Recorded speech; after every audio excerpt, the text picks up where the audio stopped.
Week 15, welcome you guys. I just want to give you a little insight on kind of a biblical picture of faith.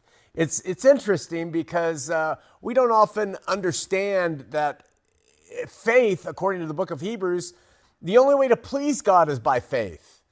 You can't please him in any other way as a human being. Did you know that? You know, because when you're loving, it's by faith. You're trusting that loving is what God wants us to be. When you're obedient, it's by faith because you're trusting that God wants you to do things his way and not your own. Everything is by faith. So it's not other things. You can't do something else that will please God.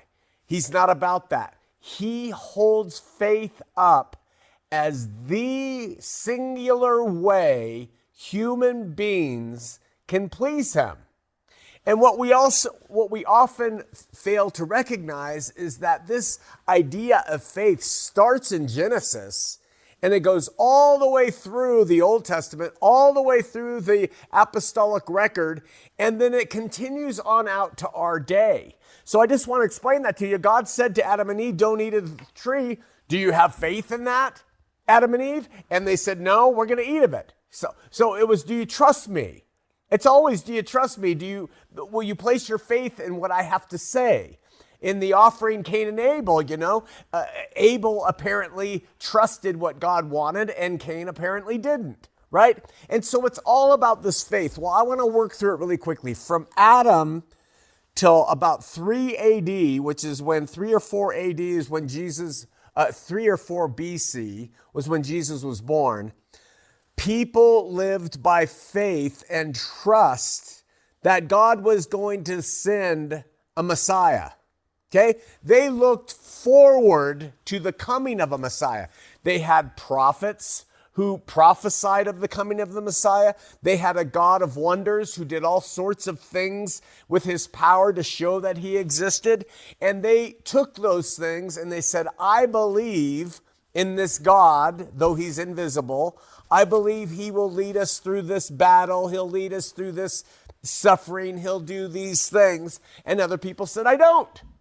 So all through the Old Testament, we have these people who chose to live by faith. Interestingly, one of the major players of faith in the Old Testament was a harlot. She was a prostitute. She sold her body for sex, but she is listed as one of the premier people of faith, meaning she pleased God because she trusted him. Okay, so we have material blessing for them. When they had faith, they were blessed. When they didn't, they were cursed. That's how God worked with the nation of Israel through the law. All right. And the reality is they looked forward to the Messiah, to him coming. And they were alienated from others because they trusted in God. And they trusted that God would reign over their enemies, and he did when they were faithful. And all of those things about that time before Christ. All right. Then we have the time of Christ from about 3 or 4 BC till about 30 AD.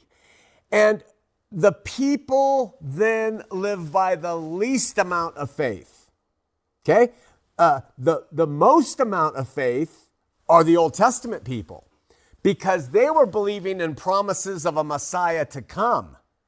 People during Jesus' life, they could see him. They could see his miracles. They could see the fulfillment of Scripture. And so for that very brief period from 3 or 4 BC to 30 AD, that window when Jesus was on the earth and the apostles were there too, witnessing of him, there was less faith. Okay? There was less faith. And because they could see him. Now, they still had to exercise faith and believe that he was who he said he was and believe that his miracles were from God and all the other things. But the reality was because they exercised less faith, they had the Messiah, they had the eyewitnesses of him, they experienced the most trouble. God allowed them to be put to death. God allowed them to suffer immeasurably, that little bride, because they had the least amount of faith to live by. So there's like this continuum. The more faith that you have to live by, the more God kind of comforts you and is there to support you. And the less faith you have to live by, the more he'll allow you to go through as a believer. And so Jesus' believers in that day who saw him and touched him and witnessed him, they were martyred. They were put to death. They were killed. That relationship between faith and suffering. Great amount of faith, less suffering, a little faith, more suffering.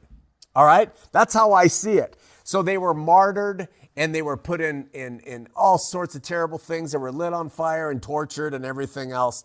So we have the Old Testament, we have in Jesus' day specifically, and then we go from when Jesus ascends all the way out to our day. And we live by faith too, but we live by it looking backward. Okay? So the nation of Israel, they look forward to the coming of a Messiah, and they had a lot of wonders and signs to show God was there that mitigated the faith that was required to believe this would happen. But at least we have a history. We have the written word, a history. So we have faith that it's true, but it's less faith. It's not as much as the nation of Israel, who had nothing to look forward to except faith, the trust in God's promises. So we have these bookends, Old Testament, our day, and then we have Jesus' day when they had the least amount of faith. Old Testament, most amount of faith. And then our age, an amount of faith, but it's not as much as has been needed in the past. Our suffering in our day and age, yeah, it has been physical for a while, but our suffering is really more about suffering to our will. It's we choose to believe in the promises of God given backward. We read about them and we trust that God will carry them forward. And so the suffering that we experience is a suffering of excluding ourselves from this world, of saying we choose not to be part of it when everyone else has joined it and is part of it and doesn't live by faith at all. In every single place, faith was required. Okay, every one, but to different degrees, applied in different ways. To the nation of Israel, applied to what was promised to come. To the people in Jesus' day, to believe that he was who he said he was.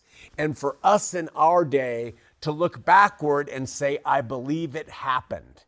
I place my faith in what is said to have occurred. All three are different types of faith, but all three are nevertheless faith. And in every single period, nobody was pleasing God, not through sacrifices of blood or animals or anything else. It was all by people in their day and age choosing to live and walk by faith. So to you, today, me, how do we increase our faith? By the reading and hearing of the word.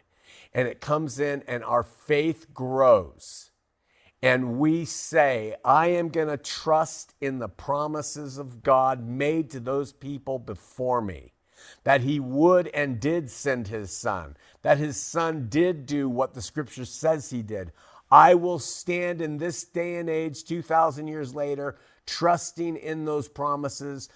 And that faith that you express is no different than the faith that people did when they looked on Jesus himself, or the faith that the Old Testament people had when they said, we trust he's coming. All faith. Increase in it. It lends to the security that you have in God. Faith is not stupidity. It's not blind obedience. It is hearing the word, testing it, checking it, and then growing thereby. Love you.